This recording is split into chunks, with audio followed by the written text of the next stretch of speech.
Hello, Boston.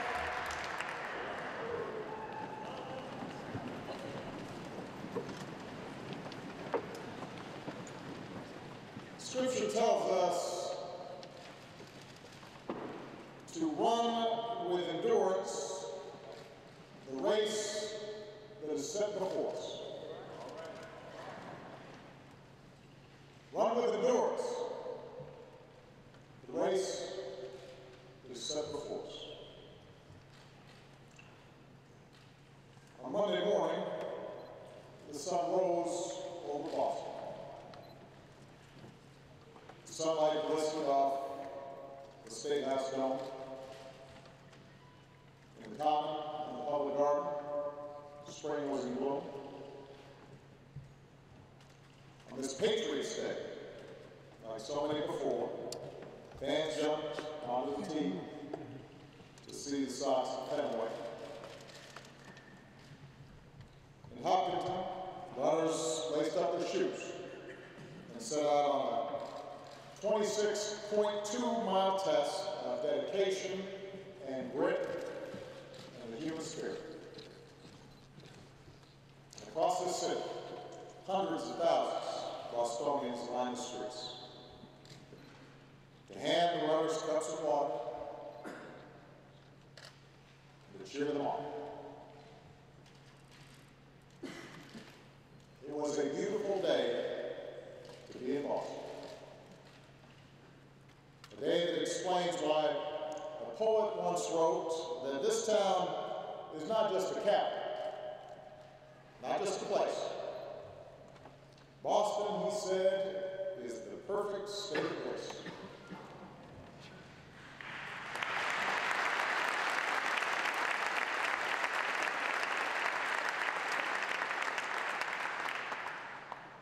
And then, in an instant, the day's beauty was shattered. A celebration became a tragedy. And so we come together to pray and mourn and measure our loss. But we also come together today to reclaim that state of bliss. To reaffirm that the spirit of this city is undaunted. And the spirit of this country shall remain undimmed. To Governor Patrick, Mayor Menino, Cardinal O'Malley, and all the faith leaders who are here, Governors Romney, Swift, Weld, and Dukakis, members of Congress, and most of all, the people of Boston and the families who've lost a piece of your heart. We thank you for your leadership. We thank you for your courage. We thank you for your grace. I'm here today on behalf of the American people with a simple message. Every one of us has been touched by this attack on your beloved city. Every one of us stands with you. Because after all, it's our beloved city too. Boston may be your hometown, but we claim it too. It's one of America's iconic cities. It's one of the world's great cities. And one of the reasons the world knows Boston so well is that Boston opens its heart to the world. Over successive generations, you welcome again and again new arrivals to our shores. Immigrants who constantly reinvigorated this city and this Commonwealth and our nation. Every fall, we welcome students from all across America and all across the globe. And every spring, you graduate them back into the world, the Boston diaspora that excels in every field of human endeavor. Year after year, you welcome the greatest talents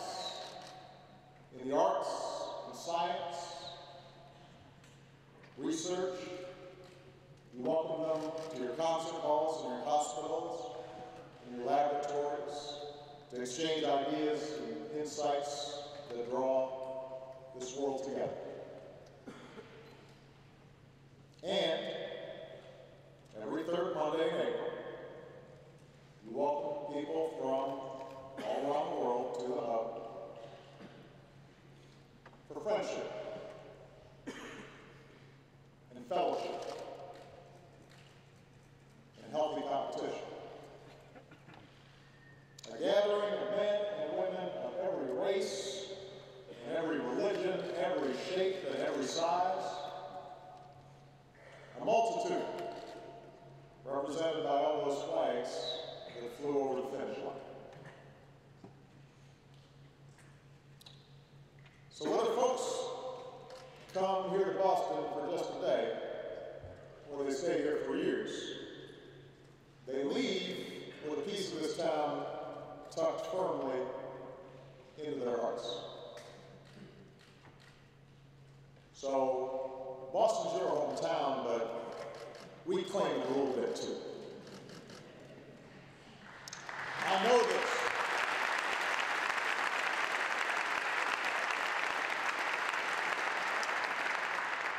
I know this because there's a piece of Boston in me. You welcomed me as a young law student across the river. Welcome Michelle too. You welcomed me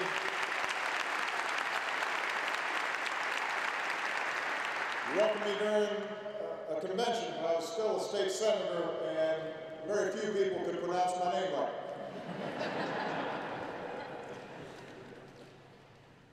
Like you, Michelle and I walk these streets. Like you, we know these neighborhoods. And like you, in this moment of grief, we join you in saying, Boston, you're my home. For millions of us, what happened on Monday was personal.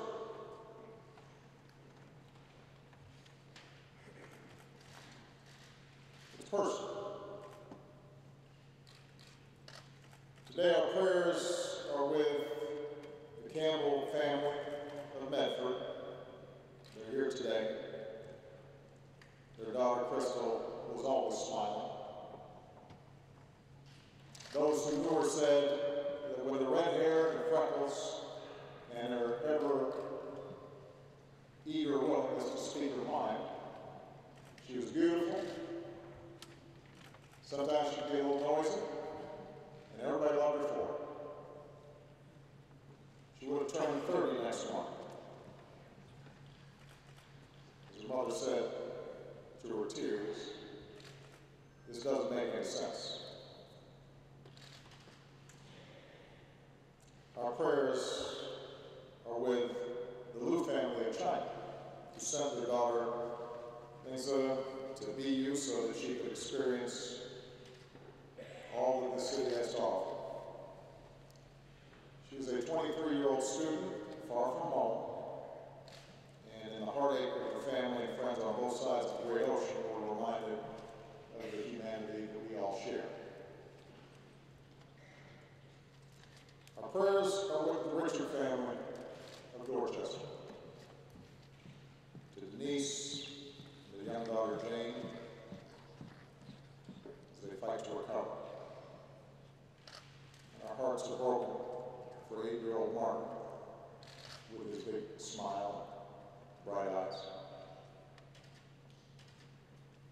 His last hours were as perfect as an 8-year-old boy could hope for, with his family eating ice cream at a sporting event. And we're left with two enduring images of this little boy, forever smiling for his beloved Bruins and forever expressing a wish he made on a blue poster board. No more hurting people.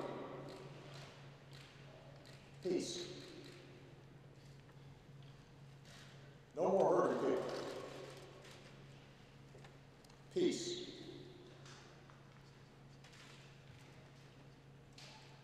Our prayers are with the injured. So many wounded, some bravely.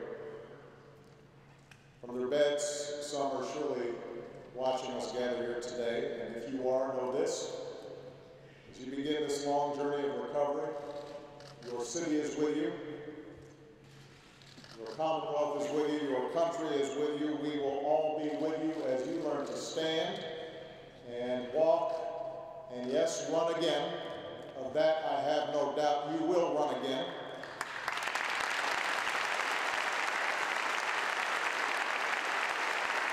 You will run again.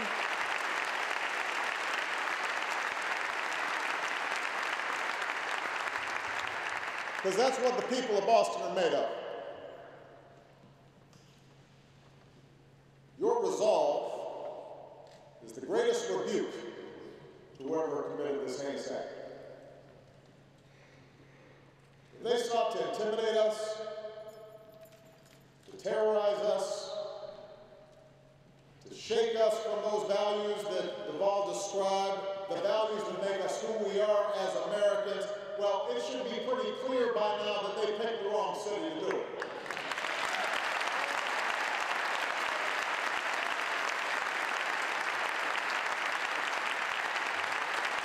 Not here in Boston.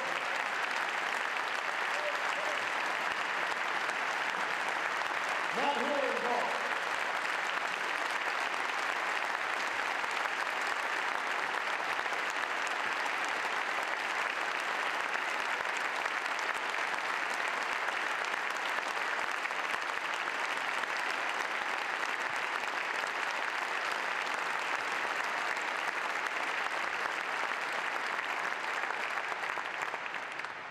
You've shown us, Boston,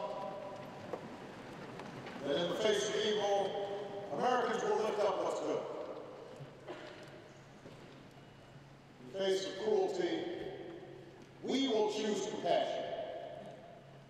In the face of those who would visit death upon innocence, we will choose to save and to comfort and to heal. We'll choose friendship.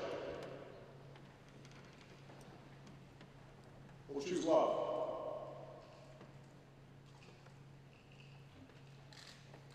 Scripture teaches us God has not given us a spirit of fear and timidity, but of power, love, and self-discipline. And that's the spirit you've displayed in recent days. When doctors and nurses, police, firefighters, and EMTs and guardsmen run towards explosions to treat the wounded, that's discipline. When exhausted runners, including our troops and veterans who never expected to see such carnage on the streets back home, become first responders themselves, tending to the injured, that's real power. When Bostonians carry victims in their arms, deliver water and blankets, line up to give blood, open their homes to total strangers, give them rides back to reunite with their families, that's love. That's the message we send to those who carry this out and anyone who would do harm to our people. Yes, we will find you. And yes, you will face justice.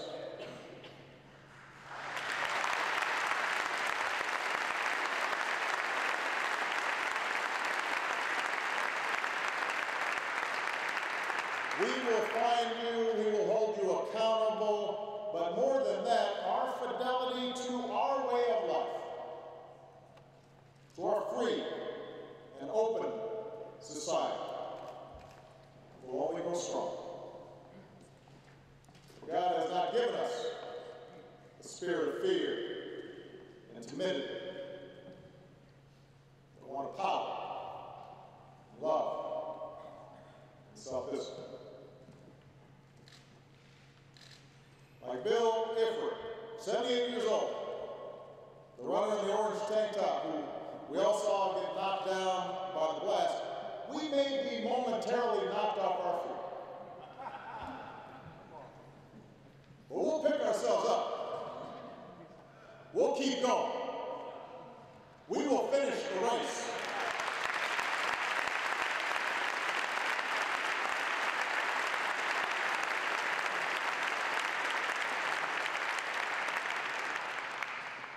In the words of Dick Hoyt, who's pushed his disabled son Rick in 31 Boston marathons, we can't let something like this stop us.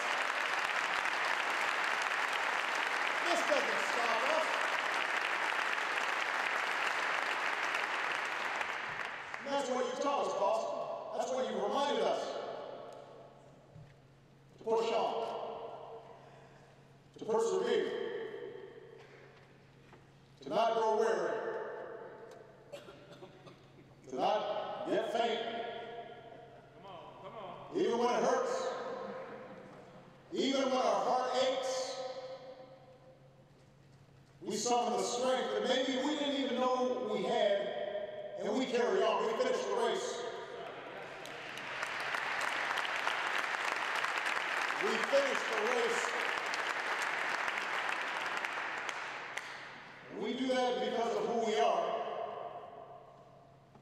And we do that because we know that somewhere around the bend, a stranger has a cup of water. Around the bend, somebody's there to boost our spirits.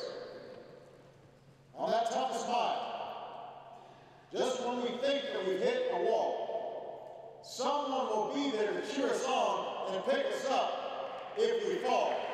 We know that.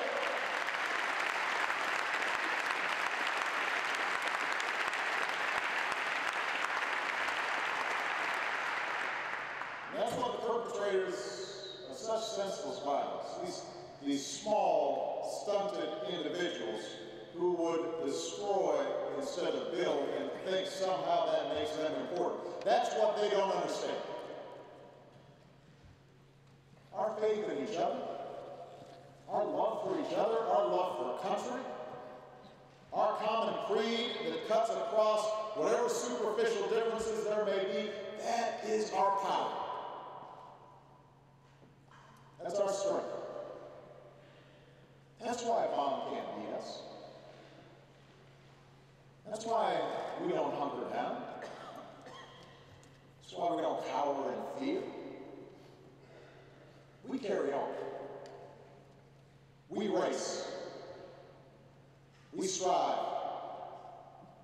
We build and we work and we love and we raise our kids to do the same, and we come together to celebrate life and to walk our cities and to cheer for our teams when the Sox and Celtics and Patriots and Bruins are champions again. To the chagrin of New York and Chicago fans, the crowds will gather and watch a parade go down Boylston Street. And this time next year, on the third Monday in April, the world will return to this great American city to run harder than ever and to cheer even louder for the 118th Boston Marathon. Bet on it.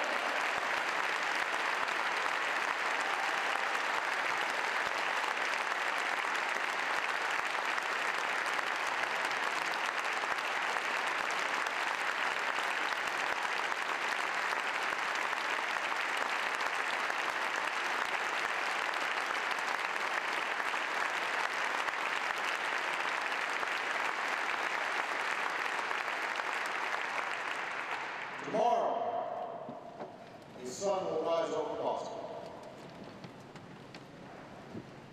Tomorrow, the sun will rise over this country that we love. This special place. This state of grace.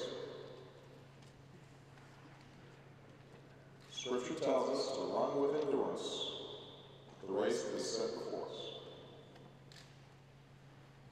As we do, may God hold close those who've been taken from us too soon. May you comfort their families. And may you continue to watch over these United States of America.